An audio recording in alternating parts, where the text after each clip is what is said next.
I said, hey guys, what's up? I don't know why I have the annoying song in my head and I can't even think of what it's called. I said, hey, what's going on? That is an awful way to start this morning's message, but that song is stuck in my head, and maybe one of you can think about it. Drop it in the chat bar. I will give you a shout out as soon as you do. In any case, I'm pumped. I'm down at the beach in Myrtle Beach. Kim and I got away for a little bit with the family. With her family, we had a beach house. It was awesome. It was a great break. It was a chance to be able to be outdoors and have a little bit less stress about everything, and it worked really, really well for us.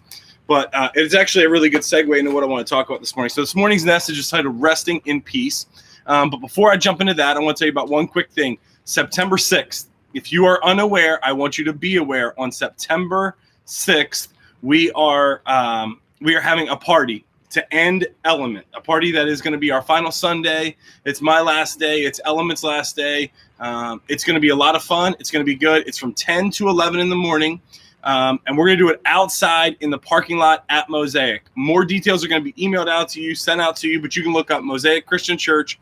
It's off Deer Path Road, but the easiest way to get there, I'm going to tell you right now, the easiest way to get there is take 100 to exit 7. We're going to park you in that parking lot. We're going to have a lot of fun. We're going to have some food, some sharing. It's going to be good. It's going to be enjoyable. We don't want you to miss out on it. So make sure you mark your calendars 10 to 11 at Mosaic on September 6th. It's going to be a lot of fun, and I want you to be a part of it. We're going to be celebrating all that God has done in and through Element Church, and it's going to be a lot of fun. So make sure that you're there. But to kind of kick this morning off, here's a story I want to tell you. So about a year ago, I was talking with one of our overseers. Actually, I was having an overseer meeting, so I was talking with all of our overseers, and they asked how I was doing, and I said, man, I just don't feel like I'm resting ever. I don't feel like I'm ever taking a break. I don't feel like I'm doing anything. And they asked me this question. They said, are you not taking a break, or do you just not feel like it's restful? And I said, no. It's not that I'm feel like I'm working 7 days a week. It's that I'm working 7 days a week. I'm never giving myself permission to take off because Element was struggling. Different things were going on. My brain was overworked. I had kids at home. I had different things happening. And I just felt like I always have to be thinking about work. I have to figure it out. I have to work through it. Lives are on the line. Souls are on the line. It's got to go. We got to go. I can't stop. Let's just keep pressing. And their comment kind of caught me off guard. It was like truth, just blunt truth. They said, hey, man, I don't know what to tell you. If you don't trust Jesus when he said take a rest, then I don't know why you trust me when I tell you to. So you got to work that out with him. And while it was blunt and black and white and to the point, it called something out of me. It just got me thinking and asking the question, am I trusting God or am I doing it my own way? And the reality is that one of the 10 commandments, like equal to do not murder, do not steal, do not lie, don't cheat people, all those things, equal to that is take a rest once a week. Like take a day of rest once a week. But in our American culture, we don't seem to get this. We haven't seemed to get it at all. We seem to run around like chickens with our heads cut off. And then when we get a day off, if you're like me, there's two things that happen. One, you have a lot to catch up on at home. And two, you feel guilty for taking a break from anything. And so we just tend to run around and we call it a rest day, but we don't ever actually rest in peace. It's like we rest in turmoil. We rest in stress. We rest in anxiety. We rest in guilt, but we don't really find a way to rest in peace. And so this morning, I want to talk to you about a couple ways that I think we can learn to do that, because here's what Jesus said. In Matthew 11, Jesus says this. He says, are you tired?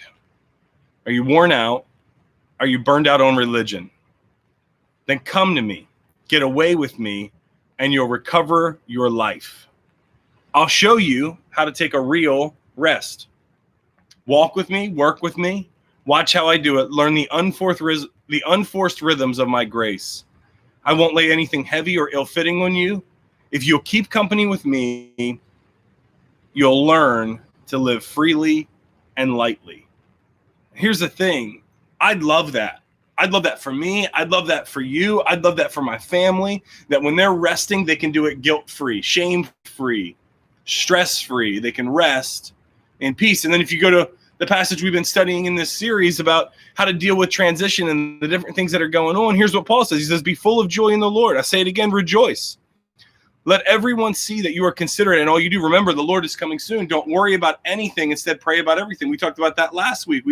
learned to pray last week. And then he says, tell God what you need and thank him for all he's done. And then you'll experience, that comes with a promise, then you will experience God's peace, which exceeds anything we can understand.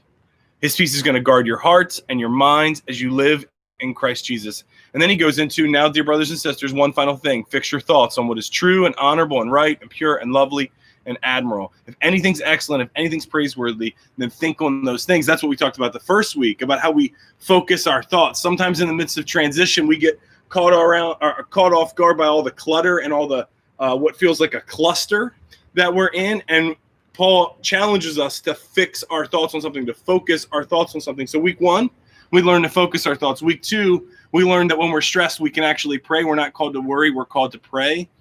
And then we watched a video from Andy Stanley and we learned how to pray. And this week we're learning how to rest, because Paul says, he doesn't say to rest, but he says we'll experience God's peace, which exceeds anything we can understand. The NIV would say, which passes all understanding. And so I want to help you in really practical ways learn how to experience a peaceful rest. So I got 4 quick steps. You can take notes. You can write these down. You can put them in your phone. You can do whatever. You can go back and watch the video because, shoot, it's on YouTube. But here we go. Rule number 1, make it a routine. God scheduled a Sabbath. That was a day of rest for his people. He commanded it. It was scheduled on Saturday. It was actually Friday night from sundown to Saturday night at sundown. And they started that with a prayer. They ended that with a prayer. But in the middle of that, they worshiped. They spent time with family. They got some things done for themselves, and they rested. And so I want to challenge you to make your rest a routine. You cannot sporadically rest and do it guilt-free. You can't sporadically rest and rest well, because your brain will be going, your body won't be used to it. Make it a routine. Schedule it. I'd encourage you to schedule it at least once a week, if not more than that. But schedule a rest. And it doesn't have to be a full day. Some of you are going, man, I got kids and I got this and I got that going on. I'm not saying you can't do all of those things. I'm saying you need to schedule rest. So make it a routine. Secondly, communicate with God, not with your phone.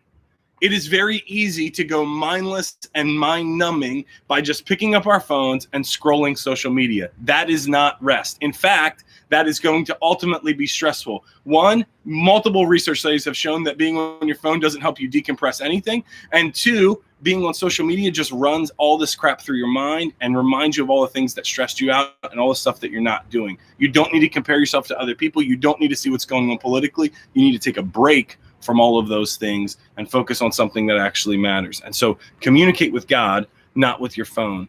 I have a good friend who's a pastor who reflects on his day from yesterday and reflects on what he has coming up. And his deal is, I can't stop journaling. I can't stop my rest time until at least 5 things I've thought of have brought a smile to my face. It's causing him to be more full of gratitude. It's causing him to be in touch with his day, in touch with his past, in touch with his present, in touch with what's coming up. And if it brings a smile to his face, then he journals it and he writes it down. But here's what that does. I believe one of the number 1 competitors for stress and anxiety that we have is gratitude. When we remind ourselves of what is good, when we focus on what is good, when we dwell on what is good, I think we begin to shift something in our minds. I don't just think that. Paul actually taught us that 2 weeks ago. So number 1, make it a routine, at least weekly. Number 2, communicate with God, not with your phone. Look, I encourage you to pray. I encourage you to study your Bible. I encourage you to do those things during that time. Go to church, worship, whatever that might be.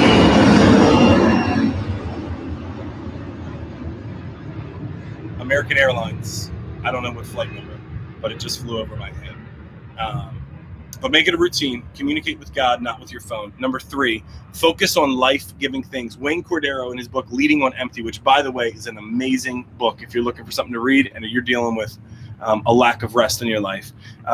Wayne Cordero, Leading on Empty, he talks about doing things that are life-giving. Focus on things that build into you, that encourage you, that strengthen you.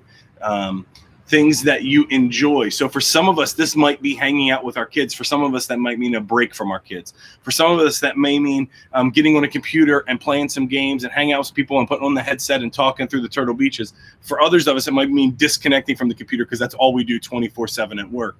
For others of us, it means getting outside, taking a hike, taking a walk, taking whatever. So for others of us, it may mean taking a nap.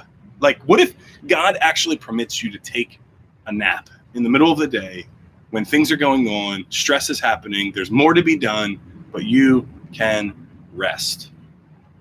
So focus on life-giving things.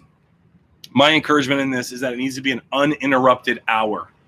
And social media is worth giving up to create that space. I think a lot of us go, well, I don't have an uninterrupted hour. I guarantee you find a way to scroll your phone for an hour a day. My phone says I'm on it 7 hours a day. Now, granted, I do a lot of like work and I do all my emails on my phone. I hate using the computer. So, but I got 7 hours a day on a phone, which means I can get off of that phone a little bit more. I'm convinced you can get off your phone for more than an hour a day and create that space. But focus on life-giving things, or an hour a week. That's all I'm asking. Focus on life-giving things, whatever that is that builds into you, that encourages you, that you would say, man, this just kind of fills my tank. Maybe it's going to get your nails done. Maybe it's going for a drive. Maybe it's going and sitting by the water. Maybe it's taking a walk around the lake. Whatever it might be, focus on life-giving things. So we got to make it a routine, at least an hour a week. We got to communicate with God, not with our phone. We got to focus on things that build into us, things that are life-giving. And then the last one is really practical, but most of us will give up too soon. Keep practicing. I can tell you right now, week 1 or week 2 of taking a break and trying to make it a routine and learning to rest will be full of stress. You'll feel guilty. You'll have anxiety. You'll feel like you're missing out on things. My encouragement, just write those down, journal them, and set them aside. You'll remember them later. That's why you're writing them down. But then move on from them and just begin to reset your mind. My counselor, my therapist, will walk me through this, and he says, when you get distracted in prayer, just come back. And you go, how do I do that? It's that easy. When I get distracted and I find my brain wandering and I'm thinking about birds that are flying or something that's going on, I have to do something, go, all right, God, distracted. I'm coming back. And then I come back and I keep going. And what I found is that over time, as I reset my brain to come back and to come back and to come back, it gets easier and easier and easier to focus. So I want to encourage you, take the time and keep practicing. Don't give up if week 1 doesn't go how you thought it would. Or if week 1 is killer and week 2 is not that great, don't go, this is stupid. Keep practicing. It is a daily routine, a weekly routine. It's commanded to us weekly to take a break. So part of your spiritual development, part of your spiritual growth, part of your spiritual assignment this week of taking your next step may be to take a break. So I want to encourage you to do that. And I want to encourage you to come back next week. We're going to learn how to celebrate. And then on the 6th, we're going to take the time and celebrate. Have a great week, guys. I love you. I'll see you next Sunday.